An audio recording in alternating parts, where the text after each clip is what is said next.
Welcome to another edition of Gethsemane. We pray that you have been blessed, that you have been walking with God, and you are on your journey to be what God has called you to be. We're so thankful. We want each and every one of you. We want you to be able to hit that link. We want you to be able to like and share. Let's get this message out to the four corners of the world. For all of those who are committed and you are our subscribers, thank you so much for week in and week out. You tune in to get your spiritual food, and we pray that this has been a blessing unto you. If it has, we are also thankful for those who give to this ministry and you sow a seed into this ministry. Your seed, your blessings, your support for this ministry allows us to be able to continue to do the things that we do. We'll open up with a word of prayer and we'll begin our lesson on today. Father in heaven, we thank you for your blessings. Bless us, Father, as we study your word on today. We pray, Father, that hearts will be pricked and that souls will be stirred and that our eyes will be enlightened to your truth. Your name we pray. Amen. Today we will begin in Malachi chapter 1. In Malachi chapter 1, and I want us to begin in verse 6. Malachi chapter 1, and I want to begin in verse 6. Today I want to deal with a term that is very familiar in our culture today.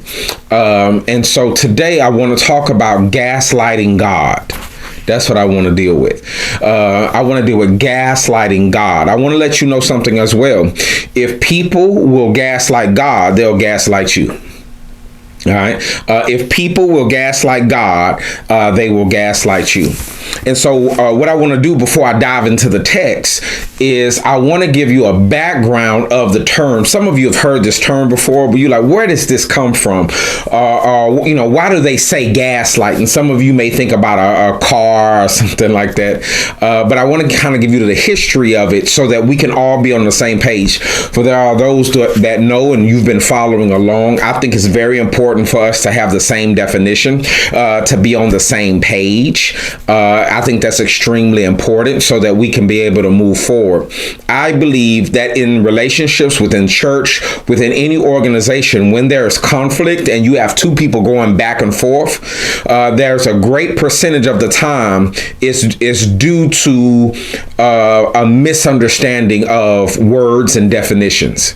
I said one thing, but you heard another. I'm using the same word you're using, but my definition of that word is different than your definition. So I think it's extremely important that we be on the same page. So if we're talking about gaslighting God, where does this word come from, and what does it mean? And that way we can be able to move forward and be on the same page. So in 1938, there was a play by Patrick Hamilton.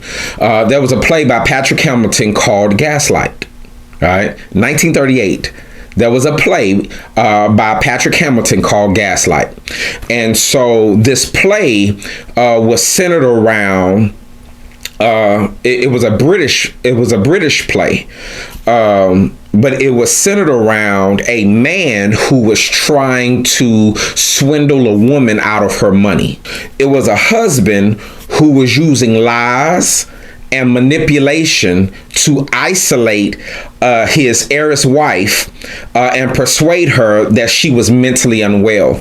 So this British play in 1938, this play was around the Victorian era, and this man knew that this heiress, this woman who was coming into this large estate, wealthy, rich, and what he was trying to do was manipulate her and make her feel like, to make her feel as if she was going crazy, that she would see something and then he would deny it. She would hear something and he would say, "What's wrong with you?" But she clearly heard. But then maybe did she hear? Because she was looking for confirmation of what she saw, what she heard from him. And so with this, in the story, the husband secretly dims and brightens the indoor gas-powered lighting. I want y'all to hear this. In the story, In the play, the husband secretly dims and brightens the indoor gas-powered lighting, but insists his wife is imagining it. All right? So, gaslighting, right? Gaslighting. In the story, he goes and dims the gas powered lighting, and she says, wait a minute, something's wrong with the light, and he says, something's wrong with you. He did it. The gas powered lighting, he dimmed it to the point where it was so noticeable that she's identifying something's wrong, and he says, no, nothing is wrong, something's wrong with you. He manipulated the environment. So I want to make this very clear. He manipulated the environment to make her feel, and when she noticed that something in the environment had changed, instead of him revealing or identifying, you know what, I did that, he did that to the purpose to put the emphasis on her. Let me try to make this a little clearer. He did something that impacted her environment. When she identified it, he ignored what he did and say the problem is you. That's gaslighting. Now, if you understand, this goes back this was coined in a play. But that term has been used even today where we use the term gaslighting. So it refers to an individual who behaves or acts in a certain type of way. And what they're doing is they're ignoring the reality of a thing to imply something is wrong with you. Right? For instance, if you catch a person in a lie, and you say, wait a minute, you lied to me. You told me that you were going to your friend's house, but you went out of state. You went to a whole nother city. You lied to me. And they say, why were you following me? Wait a minute, that's not the subject. The subject is, the issue is, you lied. Someone who's gaslighting you doesn't even acknowledge what you just exposed. They put the emphasis on you and your behavior. See, you know what? That's the problem with you. You always, and they make it about you. Right? I heard a very powerful statement where it says there's a difference between someone who is gaslighting you and a liar. A liar, you can expose the information and they will tell you, you know what, I lied to you. Right? Someone who's gaslighting, it's different. A person who's gaslighting will ignore the evidence, will ignore the truth, and make everything about you. This is why gaslighting is so damaging, because it can literally destroy your self-esteem. It'll make you question everything about yourself. It'll make you feel that you don't see what you see, you don't hear what you will feel like you're going crazy. People have actually been it's a form of abuse. You can feel like you're losing your mind. Right? You're such an idiot. Don't call me names. I didn't call you names. I didn't say anything bad.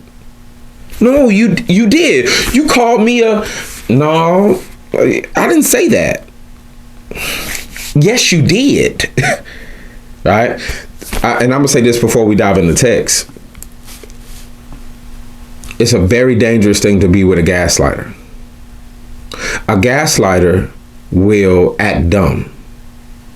There are some of you right now, you're frustrated because you're trying to explain your pain to somebody and they blink at you and act dumb. What are you talking about? What do you mean?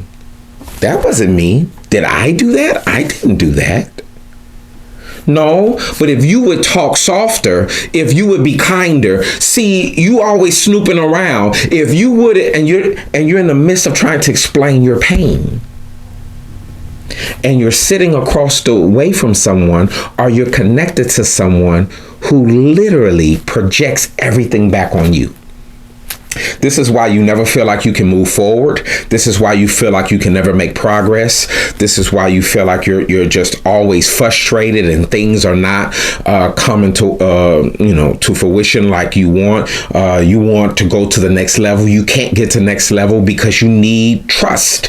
You need the person to be honest. And even though you may even be questioning yourself, something in your spirit saying, I know it's not me.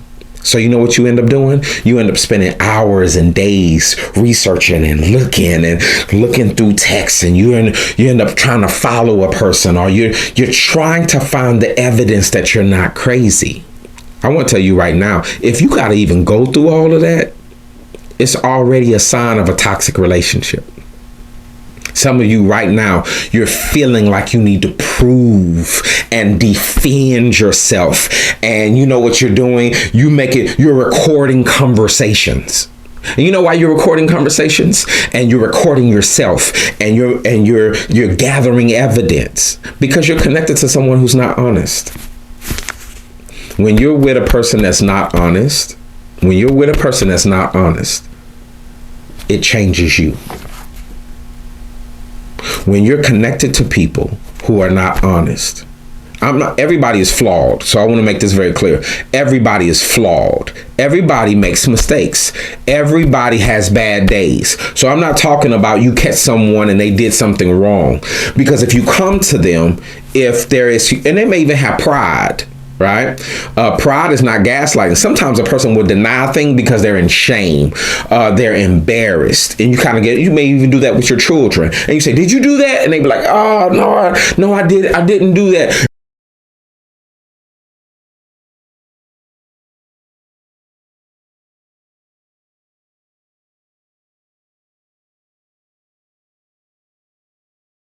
So gaslighting can be extremely damaging to your spirit. That gaslighting can be extremely damaging to your self-esteem, to the point where you can lose your confidence. You can actually go into depression. You can go into sadness. You get to the point where it's hard for you to make any decisions. This is why sometimes people who are gaslighted, they end up feeling stuck, because they don't have enough and they don't feel secure enough to detach and disconnect. Also, at the same time, because of the damage, they know something's wrong and they're going down and they don't need to stay. Let me just say this on a side note. A person that enters into your life that wants to manipulate you, and I want to say this, manipulators don't always have, they're not obvious. A manipulator will sometimes come into your life wanting to support you. They will love aspects about you. Sometimes a manipulator is your biggest cheerleader. Hear me what I'm saying. Sometimes a manipulator is your biggest cheerleader. And somebody who's coming to gaslight, what they need to do is they need to get close enough to you to gain trust so that they can make you stop trusting yourself. Now you feel dependent upon the gaslighter because they have now got close enough. You can't gaslight me from far away. The only way for a person to gaslight you is this is why it's so damaging, because you allow that person to get extremely close to you. And then they act like they don't know what you're talking about. I want to show this in scripture. I want to show this spirit. Gaslighting is a spirit. It's a spirit of deception. The Bible says that Satan is a deceiver. That's what his name means. He's a deceiver. So even though that term, was created, you're really talking about the spirit of Satan. All right. Malachi chapter 1. I want you to look at verse 6. A son honors his father, and a servant his master. If then I be a father, where is my honor? A son honoreth his father, and a servant his master. If then I be a father, where is mine honor? And if I be a master, where is my respect? Where is my fear? So the first thing in verse 6 that God introduces is, hey, listen, I see how sons honor their father. I see how servants honor their master. God says, I'm a father and I'm a master, but I'm not getting the same. Here is God in a relationship in Malachi chapter 1, and he says, I'm not getting my needs met. I don't know if you've been there before. I'm not getting my needs met. It's a very difficult thing when you're in a relationship and you're not getting your needs met. And God is communicating in verse 6, and look at what God has to do. He's talking to the children of Israel about their relationship, but he begins in verse 6 identifying other relationships. Have you ever been to a situation where you're experiencing something and then you look at another relationship, right? Some of you said, hey, listen, I saw how that father hugged his daughter or his son. And then when you saw that, maybe you was watching television, or maybe you was watching a family or something like that across the way, and you saw how the father got up and he hugged and kissed his children. And then you turned and you looked at your own father. And for the first time you said, how come you don't never, Daddy, you ain't never hugged us. You've never been affectionate with us. I mean, like pure love from a father. Some of you are in romantic relationships with your husband or your wife or whatever the case may be. And you're looking at your partner and something's wrong. You look across the way and you see that man open the door for his wife. So, and you see him hold her hand and he gives her a kiss on the cheek. And then you realize, wait a minute, you never hold my hand in public. Every time that I reach for your hand, you're like, oh, come on, stop that. Like, why don't you hold my hand? Maybe you never thought about it before, but then you realize, wait a minute, I'm supposed to be receiving that, but I'm not receiving that. Why am I not receiving that? How come you can't give me that? All right. Hey, I need these things from you. Some of you are begging for necessities. Some of you are begging for bare minimum. And you're tripping because you're thinking to yourself, hey, the thing that I'm asking for, it's really not a lot. But then they make you feel, a gaslighter makes you feel like, well, you doing too much. I want to hear from you. I want to hug from you. I want you to do this. I want you to do that. That's not a lot. I'm talking about if you're in a relationship. I'm not talking about I'm not talking about other scenarios or other situations, because if there's pain involved or if there's an offense, let's say you did something, let's say you hurt somebody, then there's an understanding why there might be a distance. I'm talking about you're supposed to be in this relationship and you're not receiving the basics. You're begging for basics. Right? You're begging to be understood. You're begging that if you have a problem, you want the other person to hear the problem and respond back. And some men get gaslighted whenever they try to bring up an issue and she starts crying. Whenever he tries to deal with it, a problem or whatever the case may be, she gets emotional, and so he never can express himself, because every time he expresses himself, there's an emotional outburst. So now that man sits there all frustrated and saying, wait a minute, something is wrong. Here is God in Malachi chapter 1, verse 6. And he says, I see how you operate in other relationships. I know what a son does to his father, and he gives him respect. I know what a servant does to the master. They give them respect. And then he says this at the end of verse 6. If I be a master, where is my fear? Where is my respect? saith the Lord of hosts, O priest, that you despise my name. And then he says this, the priests who are supposed to be respecting me, he says, I feel disrespected. I want to let you know I'm feeling disrespected. Now, I'm going to tell you, in a healthy relationship, if you go to someone that you're in a relationship with, mother, father, husband, wife, boyfriend, girlfriend, friend, whatever the case may be, whatever the state of your relationship is, and you go to someone and says, I'm hurt, I'm feeling disrespected, something's wrong. In a healthy relationship, a person who loves you will hear you and not just verbally respond. Because gaslighting could be, oh, okay, I hear, and make you feel like they're making changes when nothing changes. 2-3 weeks pass and it's the same behavior. You've been gaslighted. You've been manipulated. You've been deceived. I heard a beautiful quote. What you say is who you want to be, but what you do is who you are. And when you look at a person and you see that they haven't done anything, then you've been gaslighted. You've been manipulated. So God says to the priest, you despise my name. Now, if you know anything about the Lord's name, you do not take the Lord's name in vain. You do not disrespect the name of the Lord. So you know that hurts God, right? If you've done your study on the name of God and how he values his name, for a priest who should represent him, who works for him, he says, you despise my name. You know that God is hurt. If you're in a healthy, loving relationship and you go to somebody about your hurt and your pain, hey, listen, if I love you, I'm going to make adjustments. When a person doesn't make the proper adjustments or they don't move fast enough, you know what that communicates? You don't care about me. You don't love me. I'm not important to you.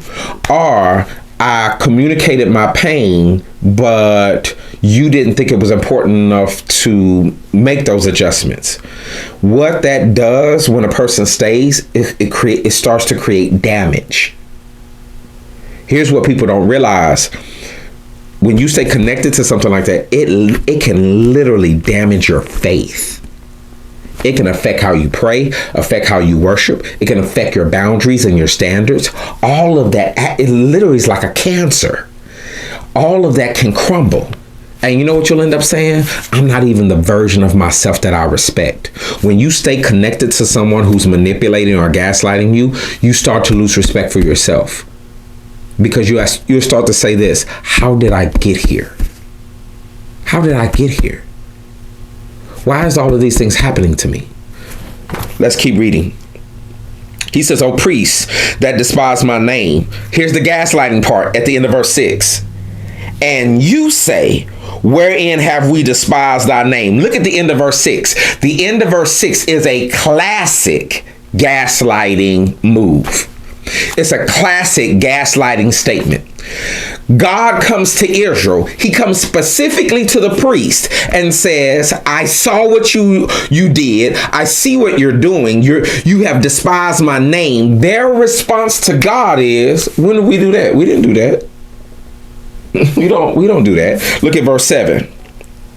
God comes with another issue. You offer polluted bread upon mine altar.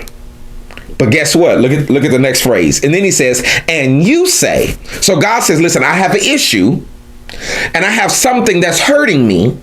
Their response is, and you say, when did we pollute thy bread? Wherein have we polluted thee? They're going back and forth for God. Every time that God brings an issue to them, they have amnesia. Have you been there before? Where every time you try to bring something, they have amnesia. They don't know what you're talking about. They're confused. Hey, well, why did you remember? When did I do it? I don't remember. All of a sudden, they got amnesia. Now, they remember their phone number. They remember their address, their social security card. They know their debit card full number. They know They know the menu at Chick-fil-A. They don't even need to look at the menu. They memorize the menu at Chick-fil-A by heart. Give me the number. They remember all of that. But when you try to bring up a hurt or an offense, they're dumbfounded. They don't remember anything. Some of you are grieving. And you're grieving because you have come to the revelation, you have come to the idea or the thought that, wait a minute, a gaslighter benefits from being connected to you. So they want to be there. And maybe that's what's deceiving you. Because it's easier. You know what? I would prefer to be in a room with an enemy than a manipulator. Because at least with the enemy, they're disgusted at my face. An enemy hates the sound of my voice. An enemy don't want to touch me, don't want to be around me. An enemy throws up at the sight of me. And that's what I would prefer to be in a room with an enemy, because at least I know where the enemy stands. An enemy won't mix words. An enemy has very clear boundaries. Get away from me. I prefer to be in a room with an enemy. A manipulator does everything they can to hurt you and destroy you, but they keep you alive long enough to benefit. They benefit from you. A manipulator will feed you so that you can stay alive, but poison the food so that you can lose your strength. They don't want to kill you. They want to drain you. It's a leech. They don't want you to die. Matter of fact, if they see that you're about to fall off, they will buy flowers. They will go to they'll apologize. They'll cry. They'll try to work it out just to get you back in. So then you see these emotions and they go on all this effort and you're like, okay, well, maybe they're really sorry. A manipulator doesn't want to be in a relationship with you. They just want to benefit from that connection. It's selfishness. They want to benefit from that connection. They really don't see you. And so God says, the offering that you're giving me. Some of you give your offering unto the Lord. The Lord told the priest, hey, listen, the offering that you're giving me, it's not your best. Some of you go to worship on Sunday and you put that little $5, $10 in, and maybe God come back. Hey, that's not what you just gave me was not your best. You finna go give Popeyes your best. You gave me $5. You finna go give $18.95 to Popeyes. Or it wasn't even your first fruits. You took your first fruits and went and bought a sweater. You went shopping. You went and got some gas and got some groceries. What you did with your first fruits is you went and got groceries and you got all the stuff for you. I want us to be very careful because some of us are gaslighters to God. You might treat everybody around you with respect, but with God, you're a gaslighter. Some of us are selective gaslighters, which means you are honorable with your human relationships. You are dishonorable when it comes to God. And when God tries to call you out and say, hey, listen, I think you're disrespecting me. Notice what God is saying to the children of Israel here and the priest here. He says, you treat your fathers and your bosses and you treat them better than you treat me. See, a person that's a gaslighter, they may not be a gaslighter to everybody. See, you treat your mama great. You treat me like trash. Hey, you treat your boss. Some of you, if you're married, if you're a wife, you'll treat your boss with much more greater respect than your husband. If your boss calls you and say, I need you to come in early, you say, yes, I'll be there and get changed. Some of you brothers, husbands, you treat strangers better than your wife. And then when your wife tries to say, hey, listen, I don't think I'm getting the best of you. What are you talking about? Stop being jealous. See, that's why you so insecure. I know I saw what I saw. I know I'm not dumb. You opened the door for her, pulled out her chair, and made sure they got her order wrong, and you went to the kitchen and made sure she got the right order. You didn't even pay attention to see if I even sat down or I even had my water, I had my stuff. You did pay no attention to me. And when I called you out on it, you threw it back on me and act like I was the problem. You're deflecting. I want y'all to be very careful of people who deflect. I have a thing. If I come to you with a problem, and this may be good for some of you in relationships, whether family or romantic, say this thing. Hey, listen, if I come to you with a problem and I'm the one that initiated the conversation, then what we should do is make a rule. We're not allowed to talk about any other problems but the one that I'm presenting. Now, if you want to present a problem, we can only talk about that problem that you're presenting. But what we're not going to do, if I present to you a problem and then you want to talk about every other problem all around the world, right? We can't talk about my problem and your problem at the same time. So we got to pick one. So if I come to you and I say, hey, listen, hey, I'm feeling ignored by you. You're walking around the house and you're giving me the silent treatment. That is very disrespectful. Well, if you wouldn't talk to me the way, hey, wait a minute. If my voice and my tone is disrespectful to you, then let's talk about that in the next subject. But right now, we're talking about you walking around giving the silent treatment. Now, I have no problem having a conversation about my tone.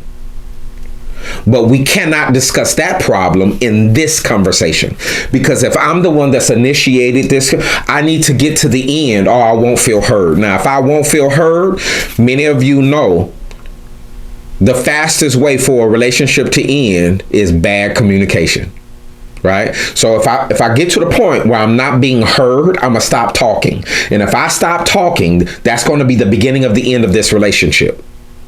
There's something I want to share with you. But if you want to talk about another problem, if you want to talk about this, and I can never get through the thing that's hurting me, I'm going to let you finish your conversation. But then it will be the beginning of the end of this relationship. So let's talk about one problem at a time. And we can even put a time limit on it. Hey, let's spend 15 minutes talking about my issue and my problem. And I promise I'll try to be as precise as I possibly can. And we'll get to the end. And then it'll be your turn. And you can bring up whatever concern that you may have. But I thought enough to bring an issue to you. If you got 5 issues with me, I don't understand why you've been walking around holding it in your chest and you got lemons in your jaw. For some reason, you didn't feel like you needed to address me with that. With that being said, I need to address something to you, and I hope that you can hear me. And we can even give them a lot of time for that. But let's only talk about that issue. And then we can move on. That way, in a relationship, we can make progress. A gaslighter won't agree to that. A gaslighter does not like boundaries, accountability. They don't like structure. They need things to be chaotic. If you're in a relationship where you feel like everything is just crazy and nothing gets resolved and everybody's everywhere and all over, that's a problem. And a gaslighter thrives in chaos. And you're trying to bring some structure to the relationship, and they don't want structure. They don't want a meeting. They don't want to discuss anything. They don't want to look at documents. They don't want to look at anything. They need things to be unorganized. Look at verse 8. And if you offer the blind for the sacrifice, is it not evil? And if you offer the lame and the sick, is it not evil? You know what God is saying? You're being evil to me. You're being flat out evil. It's evil that I'm trying to tell you, hey, your behavior or something that you're doing, and you deflect or you act like what you're doing is okay. For some of you, you have settled for the bare minimum, or some of you not even getting the bare minimum.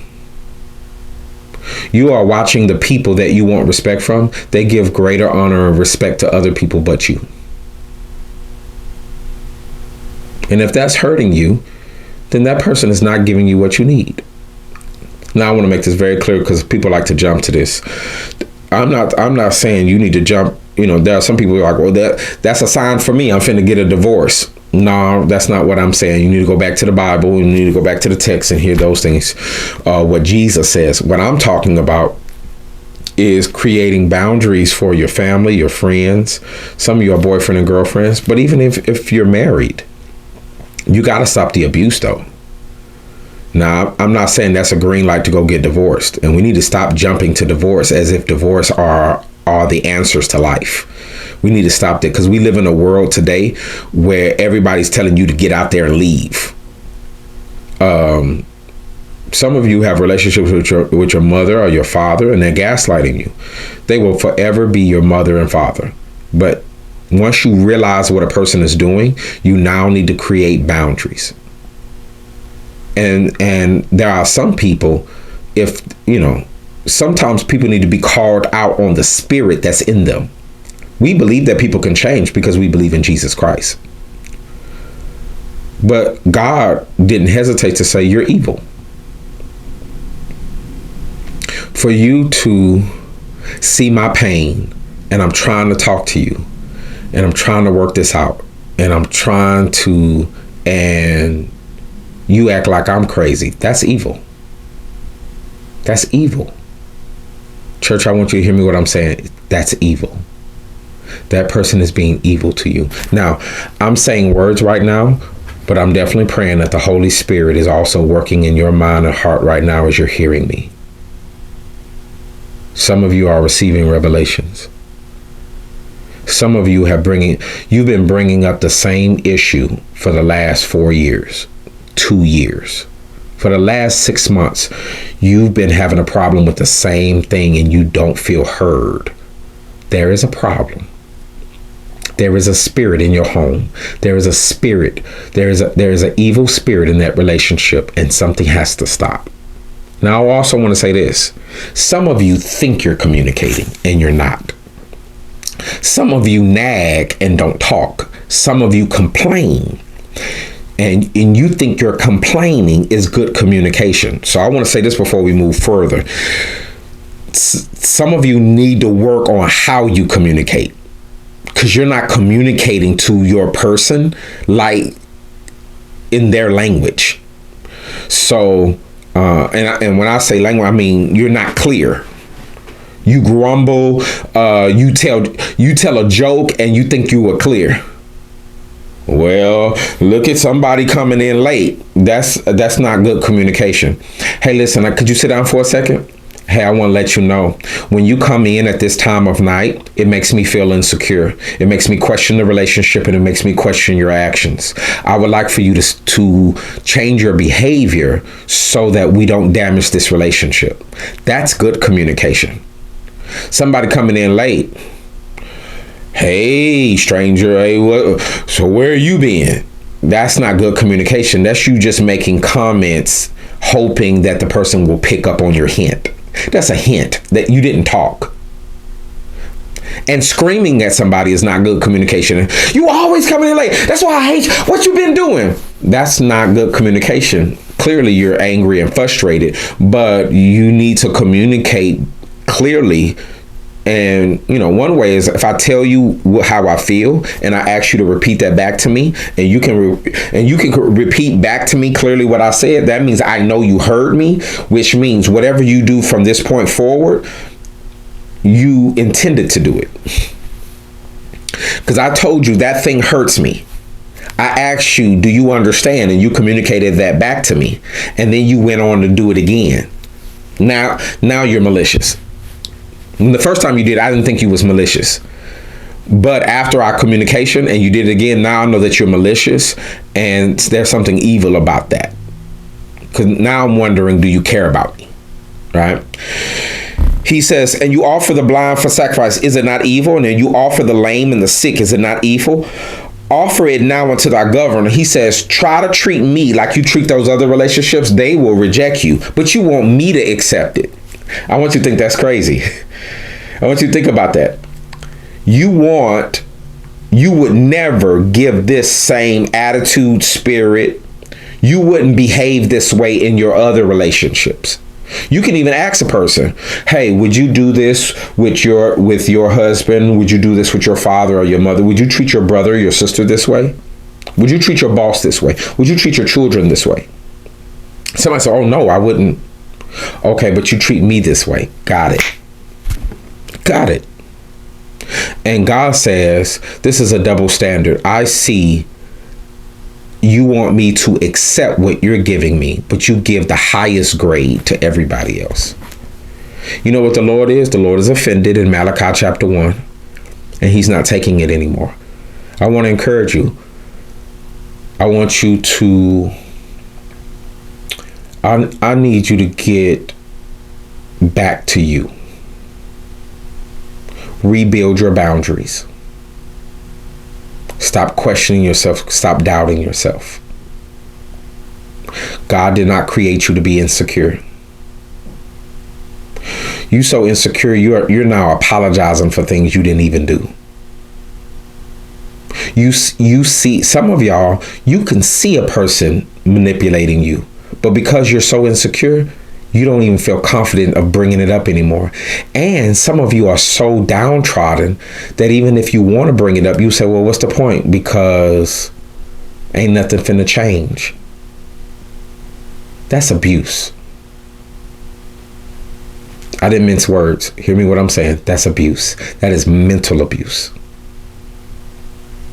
And you need to break free of that. You may need to separate from that. One of the things that you would need to do with a gaslighter is someone who is manipulating you. You may need some time alone and get in a healthy environment.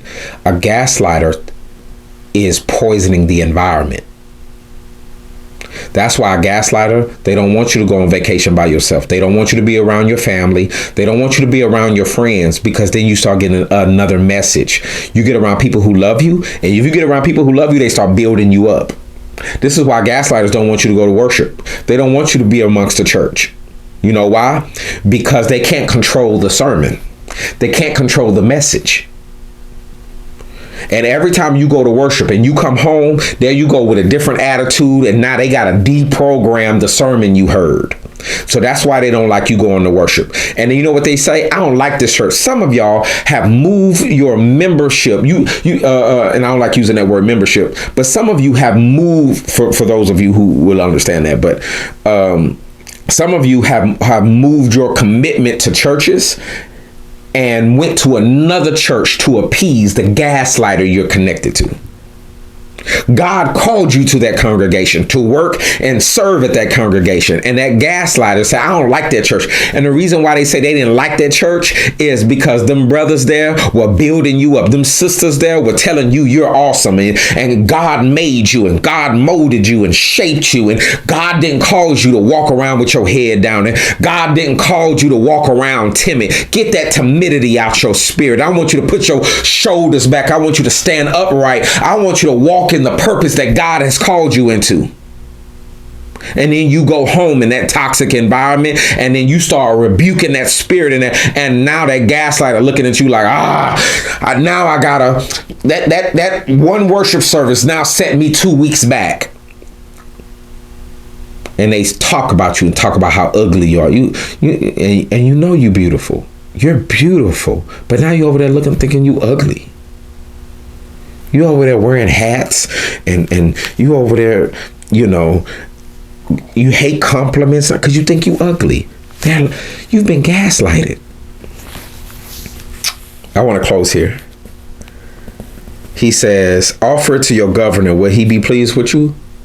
Or accept thy person, saith the Lord of hosts. And now I pray you, beseech God that he will be gracious unto us. This has been by your means. The prophet comes to children of Israel and says, hey, by God, hey, listen, God is not the problem. You're the problem. Yeah. And just because you want to act like you have amnesia and you don't know what God is talking about, you're the problem. You're the problem. You're the problem. Will he regard your person, says the Lord of hosts? Who is there even among you that would shut the doors for nothing? Neither do you kindle fire on my altar for nothing. I have no pleasure in you. One of the things that God does, and I'm going to close. So how God deals with a gaslighter. God says, number one, he communicated very clearly, I know what you're doing. Number two, he says you're evil and you're the problem. For those of you who've taken notes, I want you to hear what I'm saying. I'm walking you down the text of what God did to a gaslighter. Number one, he communicated very clearly, I know what you're doing. I did this, you say this. I said this and communicated my pain and my hurt, and then you acted like you didn't know what I was talking about. The second thing that he did is said, you're evil and you're the problem. The third thing that the Bible says, he says, I have no pleasure in you, saith the Lord of hosts, neither will I accept an offering at your hand. I'm at the end of verse 10. So the third thing that God did is he says, listen, I no longer will accept. I hope this blesses some of you. I will no longer accept any more gifts or offerings by your hand. I don't want any presents. I don't want any gifts. Don't do nothing for me. And this goes to some of you who are married. Like I said, I'm not saying jump over into divorce, but one of the things that you may need to do, because your job, hopefully you're praying for your spouse, because you can lose your soul for this. So one of the things that you may do is, listen, I can no longer accept anything by your hand because it has manipulation in it. What you trying to leave me? That's not what I'm saying, but I know this. All exchange will stop. One of the things that you do with a gaslighter, I'm not giving you the world's advice. I'm giving you what God does. He says, I no longer accept your worship. I don't want anything else from you. Don't give me anything. Number one, here's my pain, and here's how you respond. I say this, you do this. I clearly communicate to you what the problem is. Number two, you're evil, and you're the problem. Number three, I don't want anything else from you. Don't give me anything. He says, I will not accept an offering at your hand, for from the rising of the sun even to the going down of the same, my name shall be great. God says, I'm going to be great. But if I keep accepting this from you, I won't be great. Some of you have lost your value because you keep accepting things that are beneath you. You have settled. Matter of fact, some of you are in situations right now, you're like, I know what love is. This ain't love. I know what it feels like to be loved, and this is not love. You can't convince me. You can't lie to me and tell me that this, what you're giving me, is the best. This is not the best. And the best thing that you can do for yourself is reject a counterfeit love. A love that has poison in it. He says, from the rising of the sun to the going down of the same, my name shall be great among the Gentiles.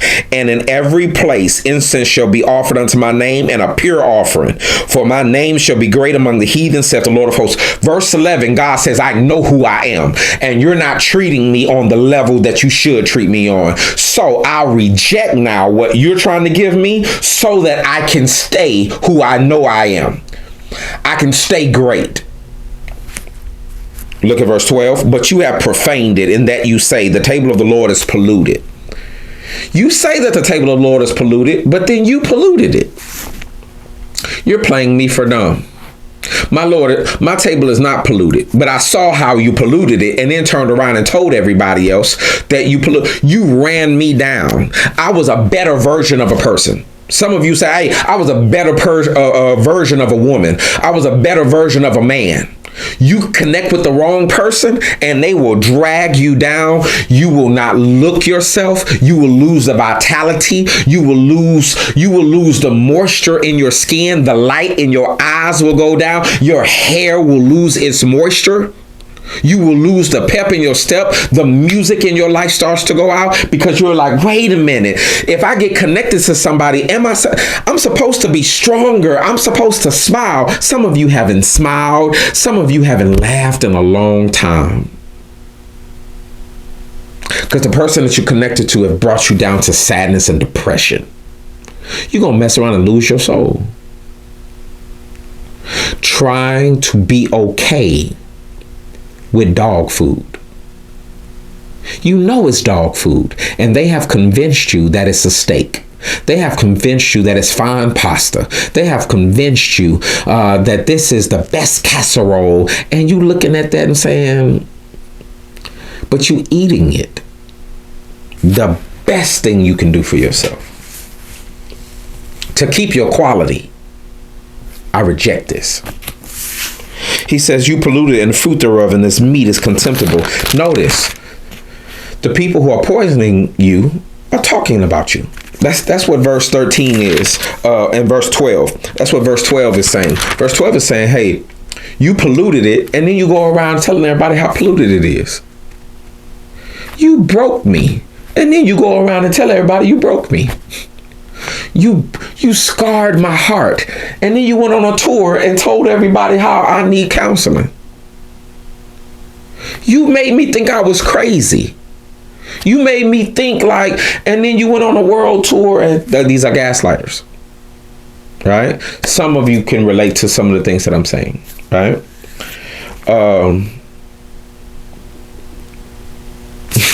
I got to read this verse 13 to you. And you said also, behold, what a weariness it is. People who gaslight you, poison you, bring you down, tear you down, and then all of a sudden they get tired of you. And they make you feel like they're tolerating you. Ain't nobody gonna love you like I mean, who gonna put up with the stuff that you so you just don't have your stuff together. Look at you. But you the one tearing me down. And then you act like you suffering me. And you have snuffed at it, saith the Lord of hosts. And you brought that which was torn and lame and sick. Thus you brought an offering. Should I accept this at your hand, saith the Lord? Look at verse 14. We'll close here. But cursed be the deceiver. God said, get away from me. Cursed be the deceiver which hath in his flock a male, and voweth and sacrificeth to the Lord a corrupt thing. For I am a great king, saith the Lord of hosts, and my name is dreadful among the heathen. God said, I'm going to be great, but you going to be cursed. When somebody has the opportunity to give you their best, please hear what I'm saying. When somebody has the opportunity to give you their best, and they intentionally and purposely hold back from doing that, you deserve better than that. You out there giving 110 and they are intentionally giving you 50. And they're lying to you, making you feel like they're giving 110 too.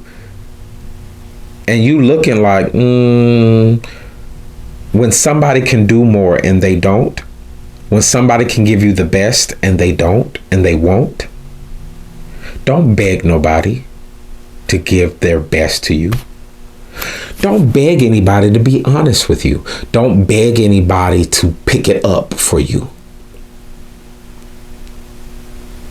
That's like, you know what it's like? That's like you going out on a date, your first date. It's like you going out on a date, and on that first date, the person shows up in pajamas.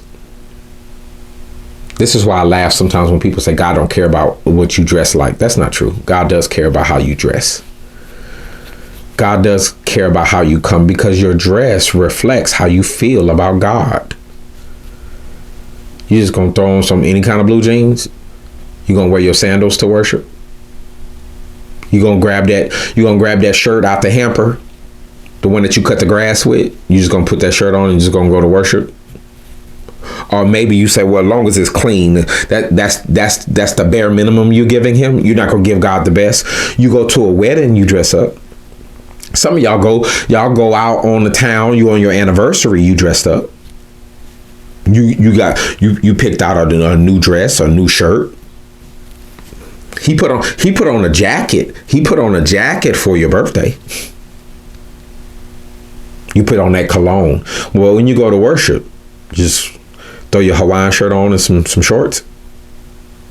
You finna go to Applebee's after worship? That's what you're looking like. You looking like you just finna we drop by this little worship real quick. And God said, no, I'm better than the way you're treating me.